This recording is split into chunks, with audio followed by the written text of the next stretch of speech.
Bem-vindos, meus amigos, a mais um estudo do nosso canal, Estudo do Espiritismo. Hoje nós, então, finalizamos a parte sobre espíritos errantes, que está na parte, ou aliás, no capítulo 6 da Vida Espírita, a parte segunda do Livro dos Espíritos. Nós já falamos das questões 223 até a questão 230. Né? No nosso último estudo, nós fizemos aqui uma reflexão, um estudo, né, sobre uma pequena parte aqui do livro O Céu e o Inferno, né, no capítulo 3, e nós vamos, inclusive, relembrar aqui alguns conceitos que foram trazidos, principalmente no item número 10 deste capítulo, para então progredirmos aqui e passarmos até a questão 233. Então, vamos começar aqui a relembrar alguns dos conceitos que nós estudamos anteriormente. Na questão 231, né, é perguntado o seguinte: são felizes ou desgraçados os espíritos errantes? Então, a resposta dos espíritos é assim: mais ou menos, ou seja, eles são mais ou menos felizes ou mais ou menos desgraçados, conforme os seus méritos. Desgraçados aqui a gente pode compreender como infelizes, né? Então, se a gente quiser alguns exemplos dessas situações, a gente pega ali na obra O Céu e o Inferno, na parte segunda, temos os vários relatos dos espíritos nas suas diferentes situações em que eles detalham a sua situação naquele momento, feliz ou infeliz. Né? Muitas das vezes eles relatam, inclusive, como foi o seu passamento, né? Ou seja, a passagem da vida corpórea para a vida espiritual, qual foi o sofrimento que eles sentiram, ou qual foi a felicidade que eles sentiram. E tudo isso, né, nós vemos que é em decorrência do bem ou do mal que eles praticaram na sua última encarnação. Né? Então eles são mais ou menos felizes conforme os seus méritos. Eles sofrem por efeito das paixões, ou seja, das características negativas, né, relacionadas ao orgulho, ao egoísmo, à inveja, ao ciúme, né, a impaciência, a intolerância, todas essas características que derivam, né, do orgulho e do egoísmo. Né? Então eles sofrem por efeito dessas características, dessas mazelas que conservam em si mesmo, né, que conservaram na sua essência. Ou são felizes de conformidade com o grau de desmaterialização a que hajam chegado, ou seja, de purificação que hajam chegado. Então nós vemos aqui que se trata de uma questão de um trabalho que nós, né, conseguimos fazer sobre nós mesmos, que vai determinar essa condição feliz ou infeliz. Ou seja, à medida que nós conseguimos nos libertar destas nossas características negativas relacionadas ao orgulho e ao egoísmo, cada vez mais que a gente se libera delas, ou se liberta delas, mais feliz nós começamos a nos sentir.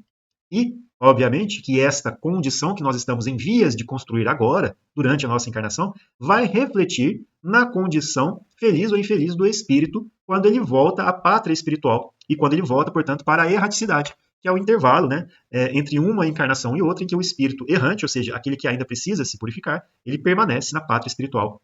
Né? Então, na erraticidade, o espírito percebe o que lhe falta para ser mais feliz e desde então procura os meios de alcançar. Entretanto, né, nem sempre lhe é permitido reencarnar como fora do seu agrado, representando isso para ele uma punição. Né? Porque, às vezes, o espírito, né, volta para a pátria espiritual e ali ele tem uma visão mais clara daquilo que passou com ele, ou daquilo que se passou com ele na última encarnação. E aí ele se vê naquelas situações em que ele se esqueceu daquilo que ele, né, muitas vezes tinha até pedido para passar e que durante a sua encarnação ele se rebelou, né, que ele desperdiçou a oportunidade. E aí, né, como ele se arrepende muitas vezes, e aí nos relatos, né, a gente consegue ver isso, né, o arrependimento é muito forte, né, do tempo que foi perdido, das oportunidades que foram perdidas, né, do mal que foi praticado. Né, e aí o espírito, né, muitas vezes inquieto, né, desesperado, ele quer recomeçar. Ele quer, né, ter aquela oportunidade novamente. Mas nem sempre ele vai poder quando ele quer e da maneira que ele quer, para que ele possa aprender também. E aí o aprendizado também continua, para ele aprender também a valorizar as oportunidades que lhe foram concedidas. Né? Então, ele tem que, através do seu esforço, como nós vimos aqui anteriormente, né? Olha só, na erraticidade o espírito progride, pode melhorar-se muito, tais sejam a vontade e o desejo que tenham de consegui-lo. Todavia, na existência corporal é que põe em prática as ideias de que ele adquiriu. Então, né, neste arrependimento, ele pode começar o seu trabalho para tentar conseguir reconstruir as suas oportunidades futuras. Isso vai depender dele. Então, muitas das vezes, por mais que ele esteja arrependido, por mais que ele queira uma nova oportunidade, ele não possa naquele momento, né, o que vai determinar este desejo sincero para ele, né, dessa renovação, vai ser aquilo que ele fizer na sua condição de espírito errante, seja no trabalho que ele vai poder fazer, nos estudos ou no preparo que ele vai poder continuar a fazer, né, no auxílio mesmo que ele prestar ali no plano espiritual para outras entidades, no bem que ele fizer aos encarnados, etc. Então tem várias maneiras de que o espírito, na erraticidade, possa aprender, possa trabalhar. Isso nós temos vários exemplos ali na obra, por exemplo, do André Luiz. Né? Então ali ele consegue, né, se candidatar novamente às oportunidades que ele gostaria de ter mais uma vez como possibilidades, né, que aconteceriam na sua encarnação e que seriam, aliás, necessárias para que ele pudesse progredir mais rapidamente. Obviamente que Deus, na sua infinita bondade e infinita misericórdia, né, sempre vai deixar as portas abertas e sempre vai oferecer os meios para que o espírito progrida. Né? Então, talvez ele tenha essas encarnações próximas, né, como meios para que ele ainda possa reparar e também progredir. Né? Então é isso que acontece muitas vezes com a gente. E a gente aqui, na nossa encarnação, a gente muitas vezes esquece destes combinados, né, daquilo que nós mesmos pedimos. Porque o esquecimento temporário nos impede de ver claramente, né, aquilo que nós optamos por exercer na nossa encarnação. Mas, como nós estudamos no estudo anterior, né, as nossas tendências, a nossa essência espiritual, elas são muito fortemente mostradas quando nós estamos em contato com os outros. Então, este contato, a vida social, nos permite enxergar as nossas mazelas, aquelas mazelas que existem dentro do nosso espírito e que precisam ser trabalhadas. E dentro desta análise, ou a partir desta análise que fazemos, destas nossas imperfeições, nós temos os meios de não necessariamente conhecer aquilo que fomos na outra existência, né, de uma maneira consciente, mas podemos ter uma ideia daquilo que ainda precisamos corrigir e que é um resquício daquilo que ficou por conta das outras vidas que tivemos. O esquecimento para nós ainda é necessário, porque se não fosse por esse esquecimento, nós perderíamos a liberdade de agir e o mérito da escolha. Então, para nós ainda hoje, é necessário esse esquecimento. Né? Então, nós conseguimos. Ele não é um impedimento, porque conseguimos avaliar nós mesmos e fazer essa reforma íntima que todos precisamos. Né? Então, com o trabalho que fizermos dentro de nós, né, ou conservando as nossas essências, muitas vezes negativas, né, desta maneira que nós vamos determinar qual vai ser a nossa situação. Uma situação que não precisa ser lá no futuro, numa caixa preta que vai ser, né, não sei daqui quanto tempo, mas uma situação que nós já podemos ver hoje. Porque a felicidade ou infelicidade que eu sentirei lá no plano espiritual é uma consequência daquilo que eu construí hoje em mim. Então, né, qual é a situação em que eu me encontro hoje? Feliz ou infeliz? Inquieta ou serena? Em paz ou em guerra contra mim mesmo, né, dentro do meu ser? São todas essas as questões que precisamos trabalhar. Né? E tudo aquilo que nós construímos dentro de nós, essa felicidade e essa paz, vai refletir na nossa condição espiritual no futuro. Né? Então, a gente pode até fazer um exercício. Se hoje eu voltasse para a pátria espiritual, qual seria a minha condição? Né? Então, isso nos permite enxergar também, né, através dessa reflexão, qual é a condição que hoje eu estou. E aí isso nos dá mais motivação para continuar o trabalho, porque a gente consegue enxergar que a gente ainda precisa melhorar muitas coisas. Né? Então, no Céu e Inferno, ele fala aqui, né, no intervalo no capítulo 3, né, o céu, na parte primeira, no intervalo das existências corporais, o espírito torna a entrar no mundo espiritual, onde é feliz ou desgraçado segundo o bem ou o mal que fez. Uma vez que o estado espiritual é o estado definitivo do espírito e o corpo espiritual não morre, deve ser este também o seu estado, meu irmão. O estado corporal é transitório e passageiro, ou seja, a nossa existência aqui é transitória, passageira. É no estado espiritual, sobretudo, que o espírito colhe os frutos do progresso realizado pelo trabalho da encarnação. É também nesse estado que se prepara para novas lutas e toma as resoluções que há de pôr em prática na sua volta à humanidade. O espírito progride igualmente na erraticidade, adquirindo conhecimentos especiais que não poderia obter na Terra e modificando as suas ideias. O estado corporal e o estado espiritual constituem a fonte de dois gêneros de progresso, pelos quais o espírito tem de passar alternadamente nas existências peculiares a cada um dos dois mundos. Muito importante de saber. Né? Então, o objetivo aqui dessa questão agora para nós, porque nós já trabalhamos ela no estudo anterior, é principalmente para tratar do estado do espírito, né? Se ele é mais ou menos feliz. E aí é interessante porque lá no Evangelho segundo o Espiritismo tem um esclarecimento muito interessante para nós a respeito desse estado. Lá no capítulo 3, que quando a gente fala, né, há muitas moradas na casa de meu pai, a gente poderia pensar nos mundos habitados. E é verdade, os mundos habitados são as diversas, né, casas que o Pai, que é Deus, né, permite, ou fornece, né, melhor dizendo, fornece aos espíritos para ali exercerem, né, a parte que lhes compete na obra da criação. Como nós falamos, né, nos estudos anteriores, o espírito tem nas suas encarnações dois objetivos. Né? Um para melhorar a si mesmo e o outro para executar, né, utilizando daquele corpo que é de acordo com a matéria do mundo a ser habitado, né, ali fazer, então, algo que lhe compete como parte que corresponde a ele de trabalhar, de contribuir com a criação, ou seja, de fazer a parte que lhe toca na criação. né? Então, aqui ele fala assim, a casa do Pai é o universo. As diferentes moradas são os mundos que circulam o espaço infinito e oferecem aos espíritos que neles encarnam moradas correspondentes ao adiantamento dos mesmos espíritos. Então, cada um dos mundos fornece moradas que estão de acordo com o progresso que aqueles espíritos ali encarnados realizaram. Quer dizer, nós todos aqui na Terra, por exemplo, somos espíritos de uma condição mais ou menos igual. Obviamente, somos indivíduos, né? Somos espíritos individuais. Cada um tem a sua própria bagagem, cada um tem as suas características positivas e as suas características a serem corrigidas. Mas nós estamos todos mais ou menos numa mesma condição, né? Porque estamos em um mundo que oferece as condições necessárias para o progresso desses espíritos, ou de nós, enquanto espíritos, né? Que é, então, mais ou menos semelhante com relação aos aspectos moral e intelectual, que são parte do progresso espiritual a ser realizado por todos nós. Salve a exceção dos espíritos, obviamente, que estão em missão, encarnados aqui na Terra, que nos auxiliam no progresso, em contribuindo com avanços, tanto também na parte intelectual quanto na parte moral. Né? Então, independente, aqui fala muito interessante, independente da diversidade dos mundos, essas palavras de Jesus também podem referir-se ao estado venturoso ou desgraçado do espírito na erraticidade. Conforme se ache este mais ou menos depurado, ou seja, desmaterializado, né, mas purificado, e desprendido dos laços materiais, variarão ao infinito o meio em que ele se encontre, o aspecto das coisas, as sensações que experimente, as percepções que tenha. Enquanto uns não se podem afastar da esfera onde viveram, outros se elevam e percorrem o espaço e os mundos. Enquanto alguns espíritos culpados erram nas trevas, os bem-aventurados gozam de resplandecente claridade e do espetáculo sublime do infinito.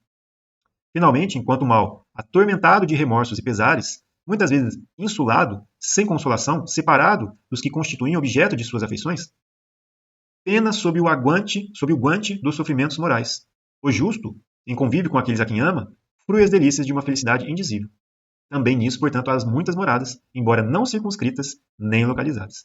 Então, é muito interessante da gente ler essa parte, porque a gente vê que os espíritos na erraticidade, nós, quando voltarmos, vamos estar em condições mais ou menos diferentes, mais ou menos felizes ou infelizes, a depender do bem ou do mal que fizermos, né, nesta encarnação, das construções que fizermos em nós mesmos, né?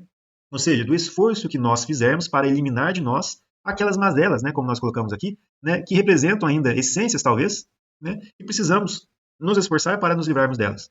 Né? São características negativas que ainda a gente carrega dentro da gente.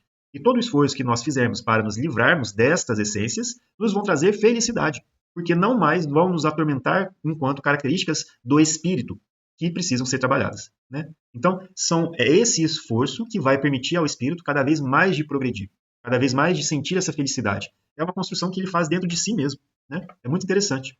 E nós trabalhamos muito esse conceito no estudo anterior. Vou deixar o link aqui para todos nós, para que a gente possa vir a estudar esta parte. Né? E para terminar o nosso estudo, temos essa questão aqui, a 232, que pergunta o seguinte, né? Nós estamos falando de espíritos errantes. Eles podem ir a todos os mundos? Olha só que interessante a questão. Né? E aí, depende, né? Conforme. Pelo simples fato de haver deixado o corpo, o espírito não se acha completamente desprendido da matéria e continua a pertencer ao mundo onde acabou de viver.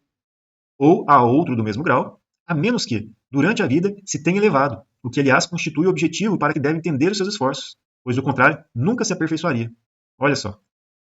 E isso está totalmente condizente com o que nós acabamos de ler aqui em cima, né? Olha só, o justo, em convívio com aqueles a quem ama, frui as delícias de uma felicidade indizível. Né? É a felicidade que ele sentiria, né? E aqui ele também fala, os bem-aventurados gozam de resplandecente claridade do espetáculo sublime do infinito. Né? Aqueles que não fizeram, né, um esforço para se depurarem, como ele falou aqui, uns não podem se afastar da esfera em que viveram. Está totalmente condizente com essa resposta que nos foi trazida aqui. Né? Então ele continua, pode, no entanto, ir a alguns mundos superiores, mas na qualidade de estrangeiro. A bem dizer, consegue apenas entrevê-los, donde lhe nasce o desejo de melhorar-se, para ser digno da felicidade de que gozam os que os habitam, para ser digno também de habitá-los mais tarde. É muito interessante. Então, quer dizer, todas essas moradas em que nós nos achamos, né, os vários mundos que nós consideramos como moradas para os espíritos, né, que fornecem os meios adequados, né, e condizentes com o progresso espiritual que esses espíritos realizaram, ali nós vamos encontrar, então, mundos mais ou menos adiantados que vão fornecer ali para aquele espírito, né, possibilidades de realizações. E cada uma destes mundos, cada um desses estágios em que se encontram esses espíritos, né, vão oferecer para eles ali maior ou menor liberdade. Nos mundos mais inferiores, relativamente mais inferiores, nós temos menos liberdade, porque o espírito ainda carece de uma desmaterialização, de uma purificação, de um progresso, né? Porque tudo nos é fornecido de acordo com aquilo que nós podemos compreender, de acordo com aquilo que nós podemos assimilar. Então, para nós, ainda precisamos, enquanto espíritos que ainda precisam se depurar, né, nos considerarmos ainda como seres encarnados em mundos que são muito materiais ainda, e se nós quisermos avançar e conhecer novos mundos, ascender a outros mundos e ter possibilidade de novos conhecimentos, o esforço que nós temos que fazer para que isso seja possível começa a partir de hoje, através de um esforço que nós fazemos dentro de nós. Né? Então, este acesso a mundos mais superiores depende da condição do espírito e não de um outro fator externo a ele. É uma condição inerente ao espírito que lhe permite esse acesso. Do contrário, ele fica, entre aspas, preso a um determinado grupo ou a um outro do mesmo grau. Caso este espírito, né, ainda por muito tempo permaneça nessa condição, sem querer fazer um esforço para melhorar-se, e supondo que a humanidade que habita aquele globo, ou seja, os espíritos que ali estão encarnando, né, já estão conseguindo, né, um progresso espiritual, ou já trazem um progresso espiritual na sua essência, então talvez aquele mundo venha a passar por um processo de transformação. É o nosso caso hoje. A terra de mundo de provas e expiações passa para o mundo de transição. E, nesta nova condição, temos, portanto, que considerar que ali o que caracteriza essa transição é o fato de espíritos em uma condição melhor, né, mais elevada relativamente a espíritos de condição de mundos de provas e expiações, né, que agora começam a encarnar ali. E aí, então, esse mundo se transformando vai fazer também com que aqueles que não mais estiverem em condições ou nas características necessárias para permanecerem ali encarnando, eles vão encarnar em mundos menos elevados. Ou seja, vão trabalhar em mundos menos elevados, fornecendo uma possibilidade de progresso aos habitantes daqueles mundos. Tudo se encaixando, tudo conforme a sabedoria e a misericórdia de Deus. Olha que interessante. Né? E ele fala aqui na obra do Seu Inferno, né? A reencarnação pode dar-se na Terra ou em outros mundos. Há entre os mundos alguns mais adiantados, onde a existência se exerce em condições menos penosas que na Terra, física e moralmente, mas onde também só são admitidos espíritos chegados a um grau de perfeição relativo ao estado desses mundos. Olha só que interessante, né? Então, a vida nos mundos superiores já é uma recompensa, visto nos acharmos isentos aí dos males e vicissitudes terrenos. Os corpos menos materiais, quase fluídicos, não sujeitos aí às moléstias, às enfermidades, tampouco têm as mesmas necessidades. Excluído os espíritos maus, gozam os homens de plena paz, sem outra preocupação além do adiantamento pelo trabalho intelectual. Muito importante, né? Então a gente vê esse comentário que nós acabamos de fazer sobre a transformação dos mundos. Né? Neste capítulo mesmo, né, Há Muitas Moradas na Casa de Meu Pai, tem ali, no Evangelho segundo o Espiritismo, tem excelentes explicações a respeito, né, da progressão dos mundos, né, mundo de provas e expiações, como o da Terra, e desta transformação planetária em que todos nós estamos passando. Então, com relação aos mundos, este capítulo aqui do Evangelho segundo o Espiritismo esclarece muito, né, os conceitos para que a gente possa compreender o que se passa. Né? E, para terminar, a gente vai falar aqui sobre a questão 233. É um estudo mais rápido, né? Mas porque nós já falamos bastante coisa nos estudos anteriores. Então, nessa questão 233, a gente fala um pouco sobre missões, né? Porque pergunta, os espíritos já purificados descem aos mundos inferiores? E aí ele está falando de espíritos purificados porque nós estudamos aqui anteriormente, e os espíritos puros não mais têm a necessidade de encarnarem em mundos materiais, porque eles já alcançaram uma perfeição relativa, né? Já passaram pelo processo de purificação, e não mais necessariamente teriam que encarnar em mundos materiais. Mas, olha só a resposta dos espíritos. Eles encarnam, fazem-no frequentemente, mas com propósito, com o fim de auxiliar o progresso desta humanidade que o recebe. A não ser assim, estes mundos estariam entregues a si mesmos, sem guias para dirigi-los. Né? Então, aqui nós temos um exemplo máximo, né, do nosso mestre Jesus, que nos mostrou o caminho a ser seguido, através do seu exemplo, né, das lições que ele nos trouxe, de amor e de humildade. Então, como nós precisávamos de um guia e sempre tivemos ele como guia neste mundo, né, aqui hoje, em todos os momentos, né, são os seus ensinamentos que nos dirigem. Ele é o nosso guia e que nos auxiliou o nosso progresso, não apenas com a sua encarnação aqui no mundo, mas através de inúmeras encarnações também de outros, né, dos precursores. Lá no Evangelho segundo o Espiritismo a gente fala sobre os precursores, né, os precursores do cristianismo, por exemplo. Né? Temos o próprio Moisés, né, que nos trouxe ali a ideia do Deus único. temos a própria doutrina dos Espíritos, que nos auxiliam na compreensão desses valores espirituais, como o próprio Jesus já nos tinha prometido, que enviaria o Consolador para nos fazer lembrar dos seus ensinamentos, bem como de explicar outros que não poderiam ter sido ditos na época em que ele esteve, né, presente aqui conosco. Né? Então, esses ensinamentos que hoje nós temos acesso, são fruto do conhecimento dos Espíritos que nos foi permitido ter acesso, né, por Deus, por Jesus.